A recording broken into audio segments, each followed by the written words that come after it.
Good evening all of you. मैं doctor Yogesh Yadav, target with doctor Yogesh Yadav channel के माध्यम से आप लोगों को पूर्ति और पूर्ति का नियम, supply and law of supply के बारे में जानकारी प्रदान करूंगा। उससे पहले आप लोग target with doctor Yogesh Yadav channel को लाइक, सब्सक्राइब एंड शेयर कर लीजिए।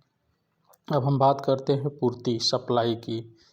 एक निश्चित समय में एक निश्चित कीमत पर उत्पादक या विक्रेता किसी वस्तु की जितनी मात्राएं बेचना चाहता है उसे पूर्ति कहते हैं।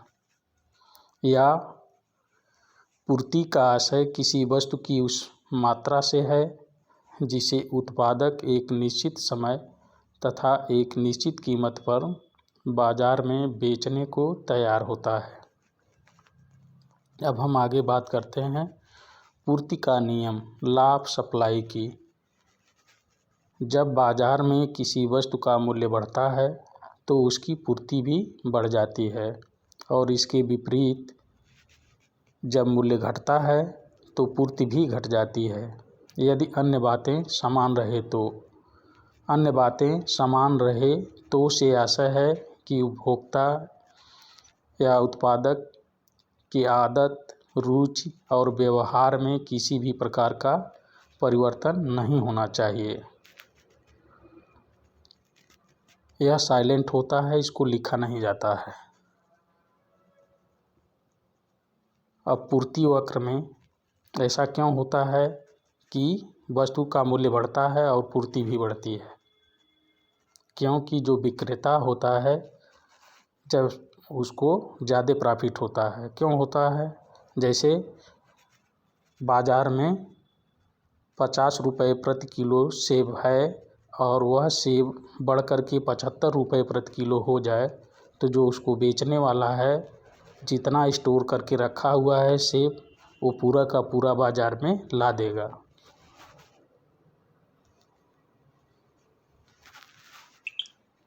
क्यों लाएगा?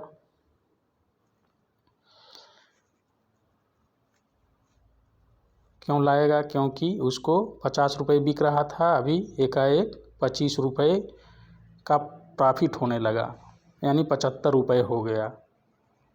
तो कीमत बढ़ने पर पूर्ति भी क्या हो रही है? बढ़ रही है।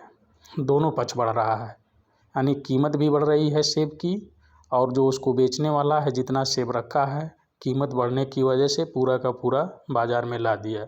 वह सोचा कि अभी 50 रुपये किलो में बिक रहा था, अब 75 रुपये किलो बिक रहा है तो हमको एक्स्ट्रा 25 रुपये का प्रॉफिट हो रहा है। तो जितना होल्ड करके रखा था वह पूरा का पूरा ला दिया। आप लोग देखे होंगे कभी कभी क्या होता है कि जो बड़े बड़े व्यापारी हैं वो प्याज को होल्ड कर लेते हैं, और जब प्याज की कीमत एकाएक बढ़ जाती है, कभी कभी ऐसा भी कंडीशन आई है कि 150-200 रुपये किलो प्याज बिकी है। जब होल्ड कर लेते हैं, मार्केट में शार्ट हो जाती है प्याज, तो उसका कीमत वो बढ़ा करके बेचने लगते हैं, और क्योंकि बाज़ार में प्याज की कमी रहती है, जब मूल्य उसका बढ़ जाता है तो जितना स्टोर करके रखे रहते हैं पूरा का पूरा मार्केट में ला देते हैं, क्योंकि उनको सबसे ज़्यादा प्रॉफिट होता है उस समय। उसी तरह से सेब की कीमत 50 रुपये से 75 रुपये होने पर पूरा का पूरा वह क्या किया? सेब अपना मार्केट में ला दिया। इसके विपरीत अगर सेब की कीमत 50 रुपये से घट करके 30 रुपये किलो हो जाती है तो उसको विक्रेता को नुकसान होने लगता है, और वह 30 रुपये जब कीमत हो जाती है तो कम मात्रा, बहुत ही कम मात्रा, जहां 1 कुंटल पर डे उससे बेच रहा है 20 किलो 25 किलो ही सेब बेचने लगा, क्योंकि उसको नुकसान हो रहा था, बहुत कम प्रॉफिट हो रही थी या उसको कोई लाभ नहीं मिल पा रहा था, इसलिए 20 किलो ही केवल मार्केट में वह सेब बेचना चाह रहा है, क्योंकि उसको कम लाभ हो रहा है। अब आगे हम पूर्ति वक्र के सिद्धांत, थियरी ऑफ सप्लाई साइड, पूर्ति वक्र के सिद्धांत को बताएंगे। पूर्ति वक्र, पहला सिद्धांत है पूर्ति वक्र दाएं से बाएं की तरफ झुका होता है। दूसरा सिद्धांत इसका है पूर्ति वक्र नीचे से ऊपर की ओर होता है। और डिमांड मांग वक्र में क्या था, ऊपर से नीचे की ओर होता है, झुका होता है। लेकिन सप्लाई में क्या होता है, पूर्ति वक्र नीचे से ऊपर की ओर होता है। तीसरा है पूर्ति वक्र धनात्मक होता है और वह क्या था, मांग में ऋणात्मक था। तो पूर्ति वक्र या तो दोनों पक्ष बढ़ेगा या दोनों घटेगा। चौथा है पूर्ति वक्र में या तो दोनों पक्ष बढ़ता है या तो दोनों पक्ष घटता है, अर्थात मूल्य के बढ़ने पर पूर्ति भी बढ़ने लगती है। अभी हमने एग्जाम्पल दिया सेब का, प्याज का। तो जैसे कीमत बढ़ती है तो जो उसकी विक्रेता हैं, बेचने वाले हैं, वो पूरा का पूरा मार्केट में ला देते हैं। जब मार्केट में पूरा आ जाता है तब फिर क्या होता है, फिर प्राइस डाउन होती है। तो उसको नेक्स्ट आगे वाले क्लास में बताएंगे। इसके विपरीत जब मूल्य कम होने लगता है तो पूर्ति क्या होती है, पूर्ति भी कम होने लगती है, क्योंकि जो उसको बेचने वाले हैं उनको कम प्रॉफिट होता है, इसलिए वह कम मात्रा मार्केट में लाते हैं। अब इसको मैं फिगर के माध्यम से आप लोगों को समझा रहा हूँ।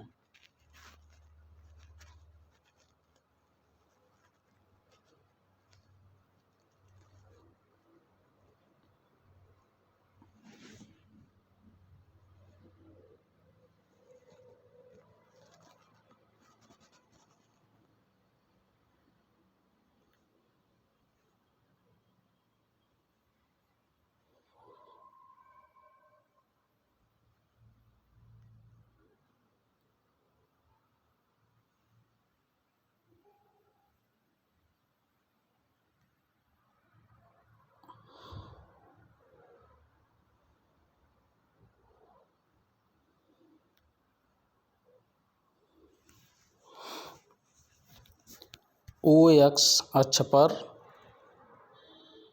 वस्तु की मात्रा को दर्शाया गया है, OY अक्ष पर वस्तु की कीमत को दिखाया गया है और SS वक्र पूर्ति वक्र सप्लाई कर्व है।